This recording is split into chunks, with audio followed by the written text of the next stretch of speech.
Metro ఉదయం news కి స్వాగతం. అనకాపల్లి జిల్లాలో 1,00,000 కోట్ల పెట్టుబడులతో పరిశ్రమలు నెలకొల్పి 1,00,000 మంది యువతకు ఉపాధి అవకాశాలు కల్పిస్తామని ఎంపీ సీఎం రమేష్ తెలిపారు. దేశంలోనే అత్యధికంగా ఇక్కడ పారిశ్రామిక కేంద్రాలు వస్తున్నాయని పేర్కొన్న ఆయన ప్రతి ప్రభుత్వ కళాశాలలో మినరల్ వాటర్ ప్లాంట్ ఏర్పాటు చేస్తామని వెల్లడించారు.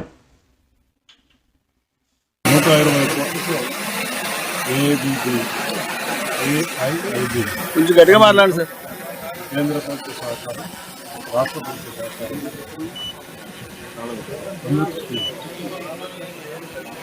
ఇంటింటికి మున్సిపాలిటీ వాటర్ అలాగే శాంక్షన్ అయిన జలజీవన్ మిషన్ మొత్తం నియోజకవర్గం.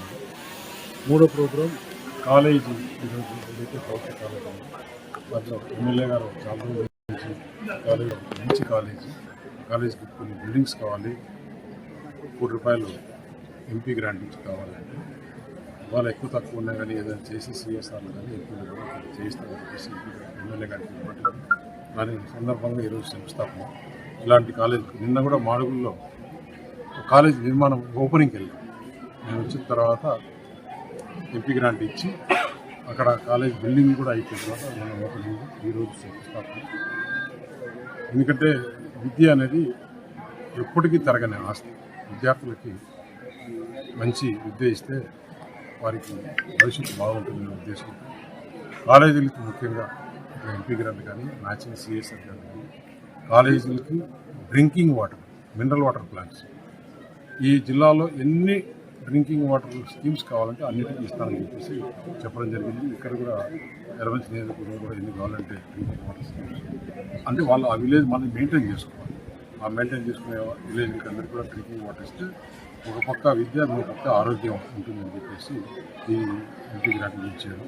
అలాగే ఎలమంచి నియోజకవర్గంలో చూస్తే ఇప్పుడు గాజువాక నుంచి ఎలమంచి వరకు హైవే, అక్కడ హైవే నుంచి ఇక్కడ హైవే వరకు కలిపేదానికి ఒక ప్రణాళికతో స్టేట్ గవర్నమెంట్ ముందుకు వస్తుంది. ఇప్పుడు అచితాపురం అనకాపల్లి రోడ్డు కూడా స్పీడ్గా జరుగుతుంది. రైల్వేకి సంబంధించి రైల్వేకి ఎన్ని ఆర్ఓబీలు ఆర్ఈబీలు జిల్లాలో ఉన్నాయో శాంక్షన్ అని 1-2 అప్పుడు మన జోన్ అక్కడి నుంచి ఇక్కడికి మారింది. దానివల్ల లేట్ అయింది. అవి కూడా త్వరలో టెండర్లు చేసేసి తెలియజేస్తుంది. అలాగే అనకాపల్లి జిల్లాలో భారతదేశంలోనే జరిగేంత పరిశ్రమలు అభివృద్ధి ఏ నియోజకవర్గంలో జరిగినది గర్వంగా చెప్పుకుంటున్నాను. ఇక్కడ యువతకి ఉద్యోగ అవకాశాలు వచ్చే ఈ పరిశ్రమలు రావడం, పరిశ్రమలే కాకుండా వెల్ఫేర్ స్కీమ్స్ కానీ ఇన్ఫ్రాస్ట్రక్చర్ కానీ పరిశ్రమలు 3 బ్యాలెన్స్ చేసుకొని ఈ కూటమి ప్రభుత్వం చేస్తున్నారు.